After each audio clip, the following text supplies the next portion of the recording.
राम राम.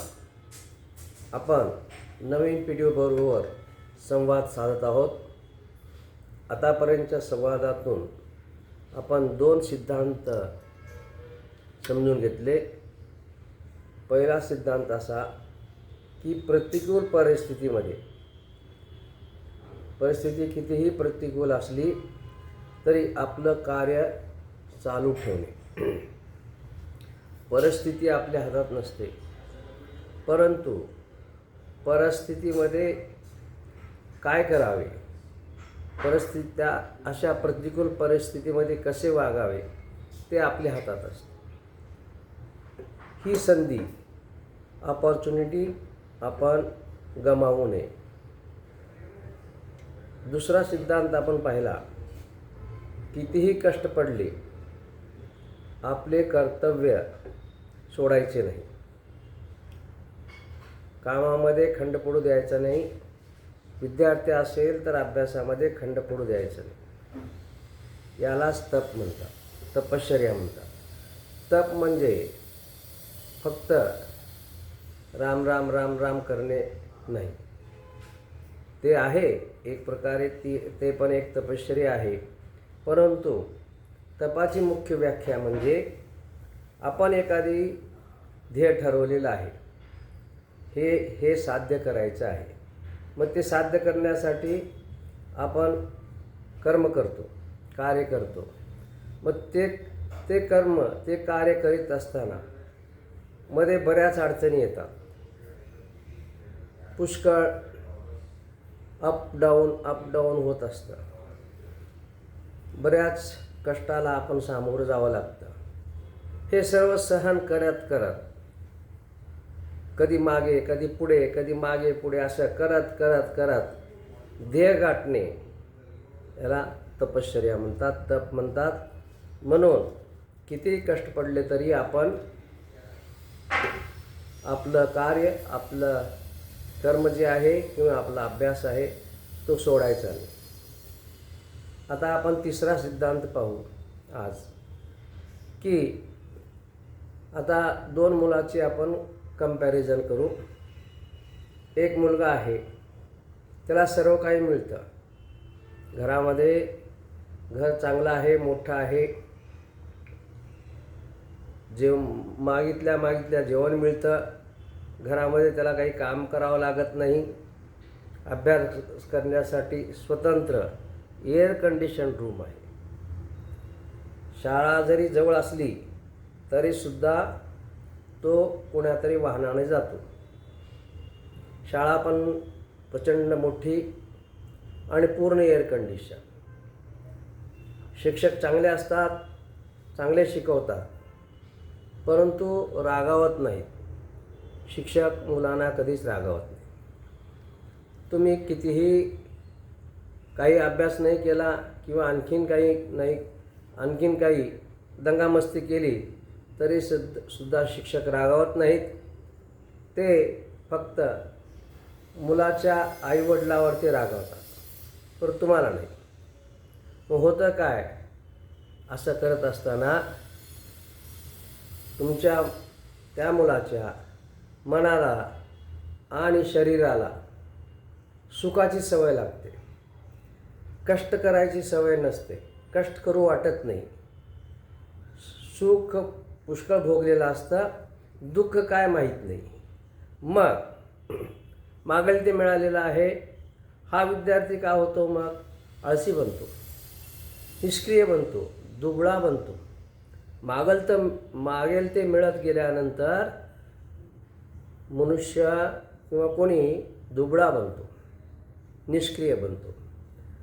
आणि प्रतिकूल परिस्थिती आली काही कारणामुळं हा विद्यार्थी कोलमंडून जातो.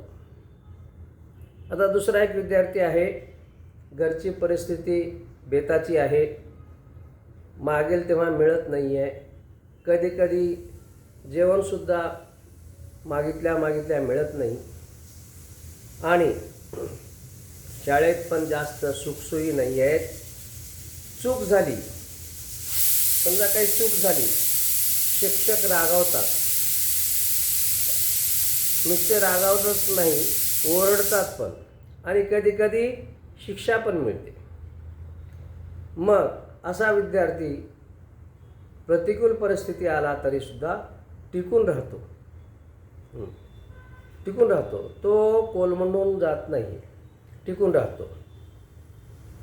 तर असे हे दोन विद्यार्थी, एक आहे आळशी दुबळा आणि दुसरा जो आहे काटक, टिकून राहणारा, प्रत्येक परिस्थितीला तोंड देणारा.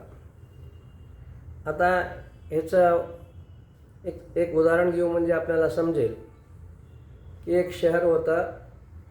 त्या शहरामध्ये काही बंगल्याची सोसायटी होती. बंगले होते बरेच. मग दोन बंगले शेजारी होते. एका बंगल्यामध्ये आजी आजोबा राहत होते आणि दुसऱ्या बंगल्यामध्ये नवीनच लग्न झालेलं जोडपं राहत होतं. बंगले फार मोठे होते. दोघांनाही बागेची फार आवड होती.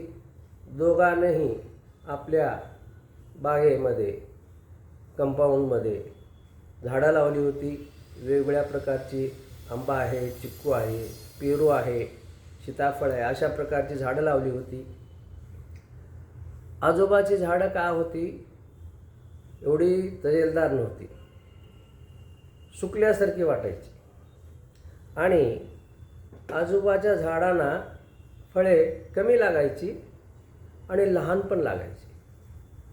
म्हणजे जास्त फळे नाहीत आणि फळे मोठे नाहीत. आणि अशा प्रकारे कमी फळे लागलेले आणि आकार कमी असलेले परंतु चवदार असलेले फळे यायचे. आता दुसऱ्या शेजारी जे आहेत नवीन जोडपं, त्यांचे झाडं जे आहेत ते तजेलदार होती, डेरेदार होती, हिरवीगार दिसायची, फळे पुष्कळ लागायची, फळे मोठी पण होती, परंतु एवढी चव नव्हती. असं चालू होतं. एक वेळेस काय झालं की तिच्या अगोदर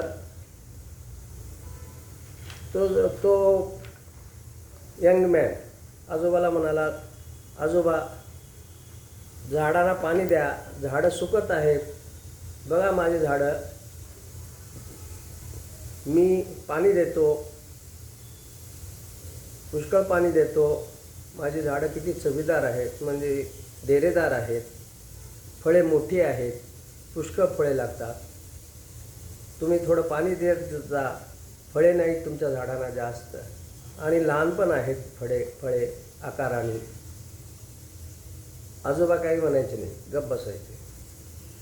मग एके दिवशी काय झालं, त्या रात्री मोठा पाऊस आला, मोठं वादळ आलं, आपण काऊर म्हणतो बघा तसं मोठं आलं.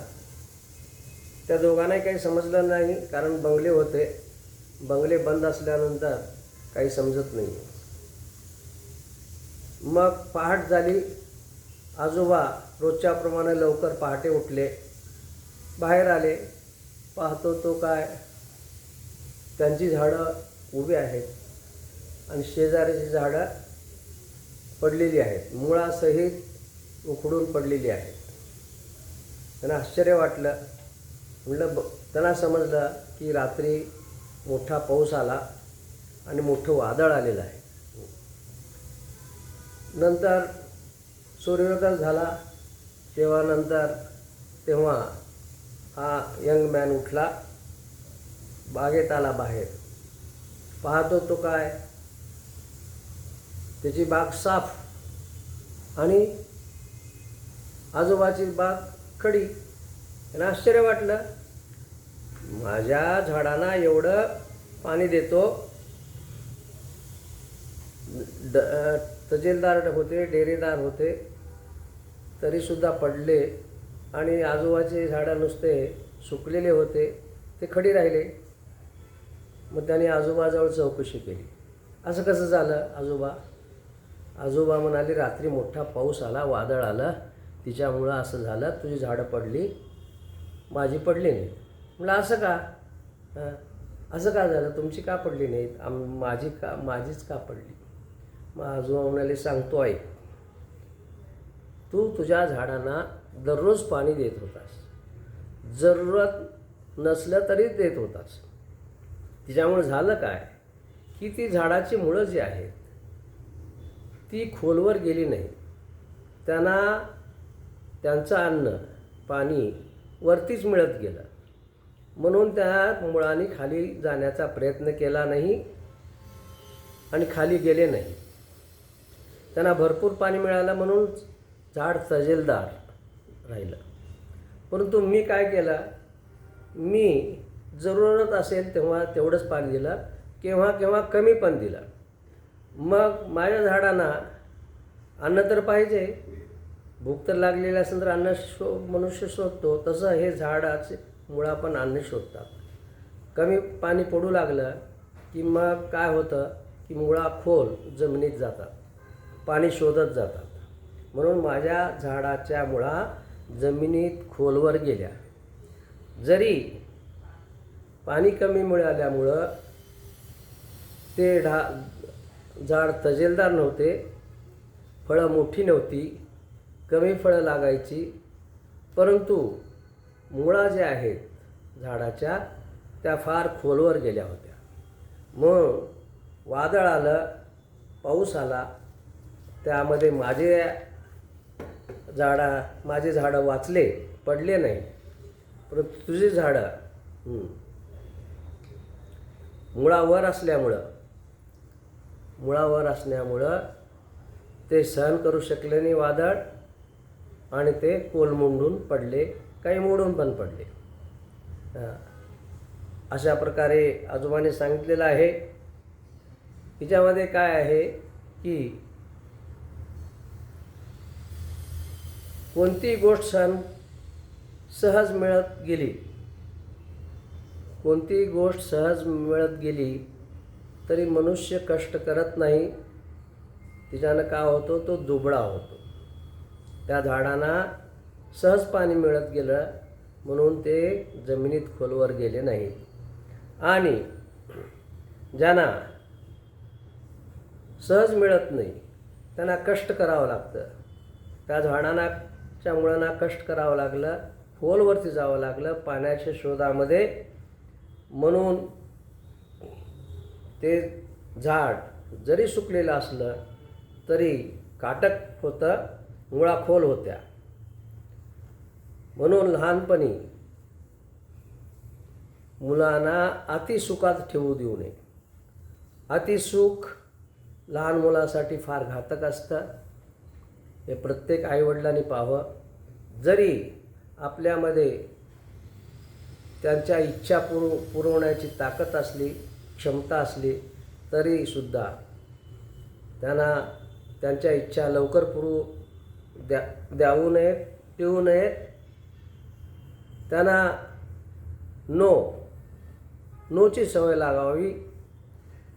त्यांना संसारामध्ये प्रत्येक गोष्ट मिळत नाही आहे, म्हणून अतिसुखामध्ये मुलाला ठेवू नये, दुबळे बनतात. आता माझा कासार शिशी येथे 7वी नंतरचा प्रवास चालू झाला. 8वीमध्ये तिथे कासार शिशीला 1ली ते 7वी सरकारी शाळा होती.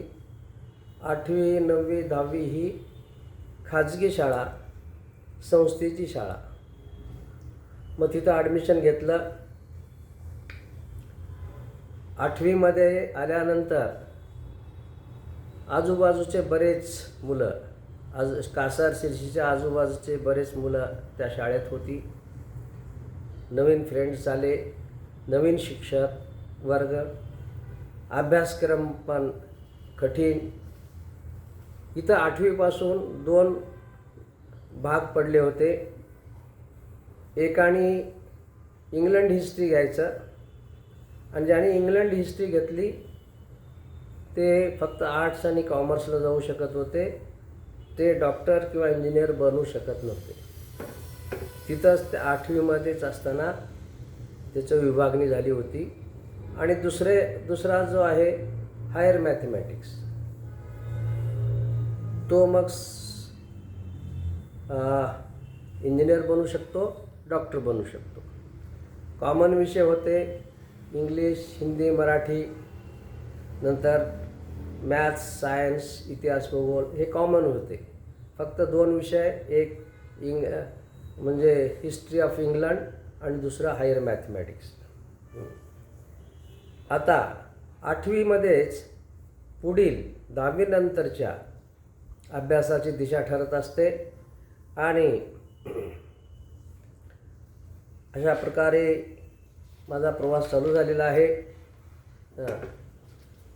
मी कारण शोधलं 5वी ते 7वी की त्याच्यामध्ये जास्त प्रगती का नाही. एक कारण होतं, मी लहान होतो त्यावेळेस, आणि आता मी मोठा झालेलो आहे. आता प्रयत्न मी करायला पाहिजे, जास्त मी लहान नाही आता. आणि दुसरं, वडिलाच्या मदतीशिवाय स्वतःच प्रयत्न करायला पाहिजे. मरगळ टाकून दिली, आपण म्हणतो ना, काच टाकून दिली. शिक्षक वर्ग फार चांगले होते, मेहनत करीत होतो, अभ्यासात सुधारणा होऊ लागली. इथे एक गोष्ट सांगू इच्छितो. तिथे कासारशिमधील एक चिंचोरसुराचा मुलगा होता. त्याचं इंग्रजी फार चांगलं होतं. आमचं इंग्रजी अगोदर सांगितल्यासारखं इंग्रजी हिंदी म्हणजे असो. तर तो चिंचोरसुराचा मुलगा प्रथम यायचा आणि मी दुसरा. असा प्रवास चालू झाला. बोर्डाची परीक्षा आली. बोर्डामध्ये मी फर्स्ट क्लासमध्ये पास झालो, तो सेकंड क्लासमध्ये पास झाला. आता त्यावेळेस मला जाणवत होतं की काहीतरी पक्षपात होतो आहे, पार्शलिटी होत आहे. चिंचोरसुराच्या मुलाला प्रथम आणलं जातं आहे, परंतु मी काही तक्रार केली नाही, कांगावा केला नाही. आपला अभ्यास चालू ठेवला आणि त्याचा मला बोर्डाच्या परीक्षेमध्ये फायदा झाला. तक्रार न करता अभ्यास चालू ठेवला. फर्स्ट क्लास निघाल्यामुळं वडिलांनी गावात साखर वाटली. अशा प्रकारे माझं हायस्कूल पूर्ण झालं. आता पुढच्या सत्रात पाहू कॉलेजचं शिक्षण कशा प्रकारे झालं आणि काय काय अनुभव मिळाले. हे सत्र इथेच थांबवतो. ओम नमः शिवाय. नमः पार्वतीपती हर हर महादेव. ओम शांती शांती शांती.